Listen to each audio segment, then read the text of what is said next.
Hello বন্ধুরা, আসসালামু আলাইকুম।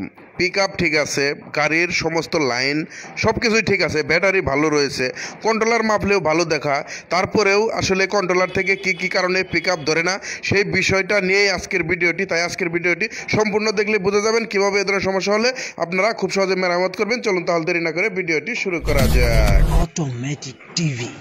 Subscribe now. ফিরে এসেছি আবার ইন্টুর পর। এখানে লক্ষ্য করলে আপনারা দেখতে পাচ্ছেন একটা ডাটাই কন্ট্রোলার নিয়েছি। কন্ট্রোলারটা প্রথমে আমি লাইন দিয়ে আপনাদেরকে দেখাচ্ছি কী কারণে গাড়িতে থাকা অবস্থায় এই কন্ট্রোলার থেকে পিক আপ ধরে নাই। তো দেখতে পাচ্ছেন আমরা যখনই আসলে লাইন দিয়েছি, পিক আপ দিতেছি, ধরতেছে না। আমাদের এলইডি লাইটের সিস্টেমটাও চালু নেই, অর্থাৎ পাওয়ার সাইডে আমার মনে হচ্ছে কিছু সমস্যা রয়েছে। তাছাড়া আপনারা জানেন যে লাইন দেওয়ার সাথে সাথে, চাবির লাইন দেওয়ার সাথে সাথে এই যে এলইডি বাল্বটা কিন্তু জ্বলার কথা, সেটাও জ্বলতেছে না।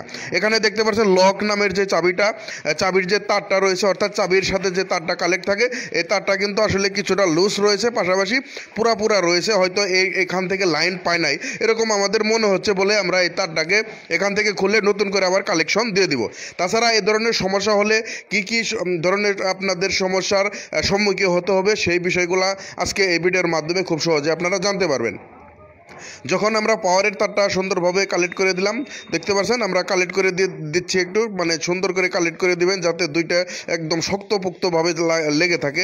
তাছাড়া আমাদের যে পজিটিভ আইসি, যেটাকে বলা হয় পিক আপ আইসি অথবা পজিটিভ আইসি, সেই পজিটিভ আইসি রয়েছে, আমরা পজিটিভ আইসিটাকে সোল্ডারিং করে দেবো। কারণ আপনারা জানেন যখন পিক আপ না ধরে তখন কিন্তু কন্ট্রোলার ব্যবহারটা হিট হওয়া, পাশাপাশি তারগুলা হিট হওয়া, একটু ঝাঁকি দেয় বা খড় করে এ ধরনের সমস্যা হলে কিন্তু চলে না।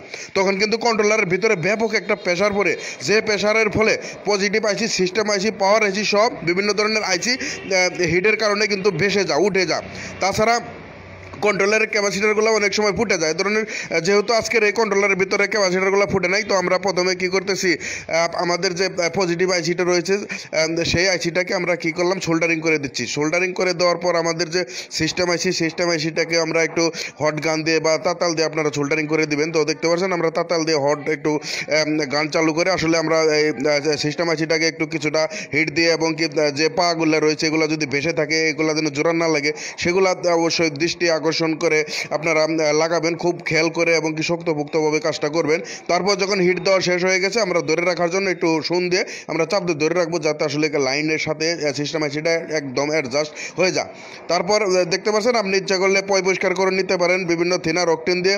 পাশাপাশি আমাদের যে পাওয়ার সাপ্লাই নামের যে আইসিটা রয়েছে, এখানে লক্ষ্য করলেই দেখতে পারবেন আমাদের যে পাওয়ারটা ঢুকে এখানে 15 এবং কি 5 যে ভোল্টটা মেনটেন করে যে পাওয়ার সাপ্লাই আইসিটা, এই আইসিটাও আমরা একটু সোল্ডারিং করে দেবো।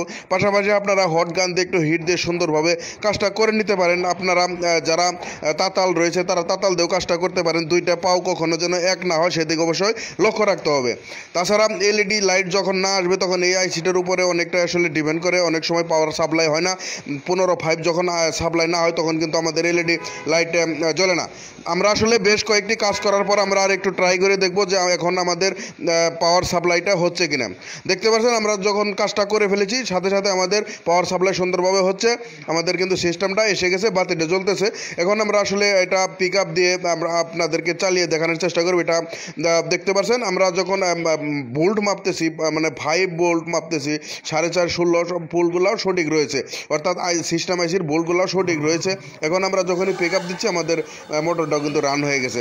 তাছাড়া এই ধরনের কাজগুলো করার জন্য আপনার দেখতে পাচ্ছেন অবশ্যই বেশ কিছু পদ্ধতি অবলম্বন করতে হয়।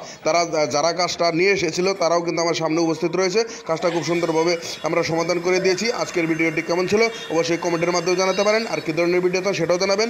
দেখা হবে নতুন কোনো এপিসোডে, ততক্ষণ পর্যন্ত ভালো থাকবেন, ধন্যবাদ।